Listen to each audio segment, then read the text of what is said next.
Ada satu cerita, satu kali ada satu orang dia undang Tuhan datang ke depo rumah. Depo rumah itu 3 lantai.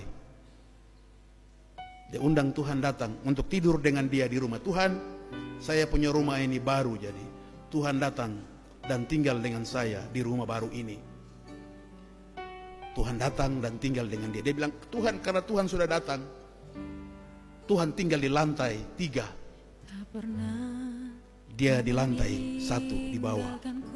Tapi di pintu masuknya dia tulis tulisan, dilarang masuk yang tidak berkepentingan.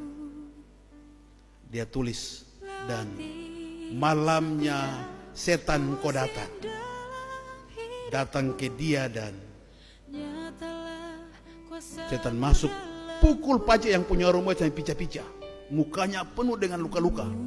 Dia berteriak, Tuhan tolong, Tuhan tolong. Tuhan turun begini dan sampai di pintu kamar. Dia lihat di pintu kamar itu ada tulisan, dilarang masuk. Tuhan bilang, ada tulisan dilarang masuk. Tuhan balik ke lantai 3. Paginya dia bangun.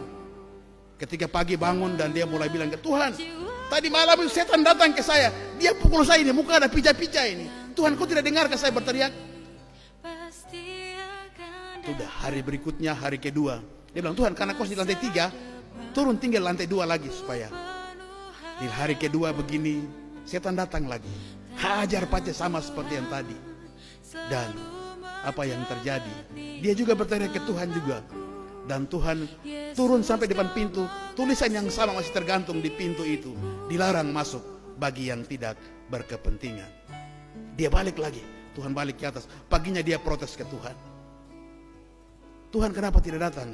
Tuhan bilang ke dia, saya memang mau masuk ke kau punya kamar, tapi di pintu kamar kau tulis tulisan dilarang masuk bagi yang tidak berkepentingan. Karena itu saya tidak masuk. Akhirnya di hari ketiga dia bilang, Tuhan, biar sudah. Hari ketiga ini Tuhan tidur dengan saya sama-sama di lantai 1 ini. Dan akhirnya di hari ketiga Tuhan tinggal bersama dengan dia di lantai yang pertama. Dan apa yang terjadi? Setan tidak datang mengganggu dia. Karena itu pesan di akhir bulan ini untuk kita orang semua yang hadir pada saat ini, bahkan yang menyaksikan live streaming dari rumah-rumah, pesan untuk kita semua, ketika undang Tuhan, jangan taruh Tuhan di mana-mana, jangan taruh Tuhan jauh dari kehidupan kita. Mari kita taruh Tuhan di dalam hati kita, supaya ketika Tuhan ada dalam kehidupan kita, apapun masalah kita, apapun beban kita, apapun tantangan kita, tidak akan pernah tembus, karena kita ada bersama-sama dengan Tuhan.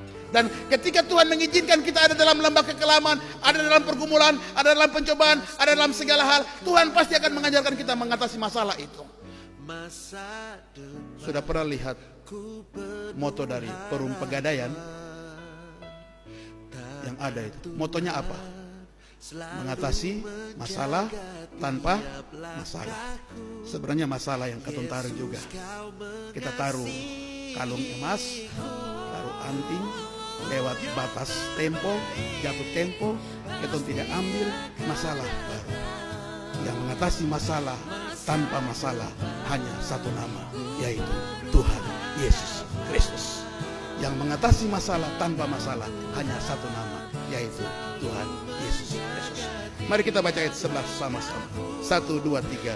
Karena itu, baiklah kita berusaha untuk masuk ke dalam perhentian itu, supaya jangan seorang pun jatuh karena mengikuti contoh ketidaktaatan itu. Ingat, untuk masuk ke surga, untuk menjadi anak-anak Tuhan, untuk menjadi anak-anak Allah, itu perlu upaya, perlu usaha. Jadi bukan diam-diam saja. Orang Kristen harus bergerak, harus bisa menjadi berkat bagi sesama di sekitarnya. Kalau orang Kristen tinggal diam-diam saja, dia tidak akan berguna bagi siapapun. Orang Kristen harus berusaha dalam kehidupannya. Dan yang paling penting, orang Kristen harus belajar taat apa yang segala sesuatu terjadi dalam kehidupannya. Jangan protes ketika Tuhan sedang berproses dalam kehidupan kita. Banyak kali di antara kita protes untuk segala sesuatu proses yang Tuhan izinkan terjadi dalam kehidupan. Tuhan, ini kenapa dengan kehidupan saya? Ini kenapa dengan apa yang saya alami dalam kehidupan kita? Kita protes dengan segala sesuatu. Saudara-saudara, Bapak Ibu sekalian, tanpa kita sadar, sebenarnya itu proses yang Tuhan izinkan terjadi dalam kehidupan kita. Proses di mana kita makin dikuatkan dalam iman dan percaya kita.